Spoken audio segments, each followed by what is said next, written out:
আমার জীবনে এরকম একটা সুন্দর দিন আসতে পারে আমি কখনো কল্পনাও করতে পারি না। কেন বলছি? তার কারণ হলো আমার জন্মদিনে আমাকে কেউ ঠিকঠাক শুভেচ্ছাই জানায় না। আর সেখানে আবার জন্মদিন পালন করা। ওরে বাবা! মেয়ে শুধু একবার তার বাবাকে বলেছিল, "বাবা, মায়ের আজকে জন্মদিন, তুমি কেক নিয়ে এসো।" আমি তো কথার গুরুত্ব দিইনি। এসে দেখি সন্ধ্যাবেলা দেখছি ওমা বরমশাই আর তার কয়েকজন বন্ধু-বান্ধব কেক নিয়ে হাজির। আমি তো ১ম এ লজ্জায় পেয়ে গেছিলাম। বলছিলাম, "না, না, কিছু হবে না এরকম।" তো ওরা বলল, "আজকে তো কেক যখন নিয়ে আসছি করতেই হবে।" তো আমিও ওদের সকলের সামনে দেখো একটু কেক কেটে নিচ্ছি। সাথে শাশুড়ি, বর, মেয়ে কেক কেটে মেয়েকেই ১ম এ খাওয়ালাম। তারপরে আবার বরমশাই আমাকে খাইয়ে দিল। আর খুব মজাও হয়েছিল। কারণ এই সুন্দর মুহূর্তটা বোধহয় সত্যি সকলের জীবনে খুব মজার হয়, খুব আনন্দের হয়।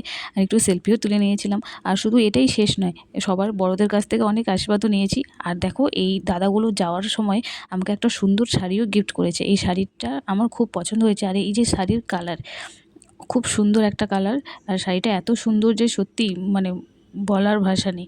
আর দেখো একবার তোমরা, শাড়িটা জাস্ট অসাধারণ হয়েছে। আর শাড়িটা আমার খুব পছন্দ হয়েছে। সেই দাদাদের অনেক অনেক ধন্যবাদ। তো কেমন লাগলো জানাও। টাটা।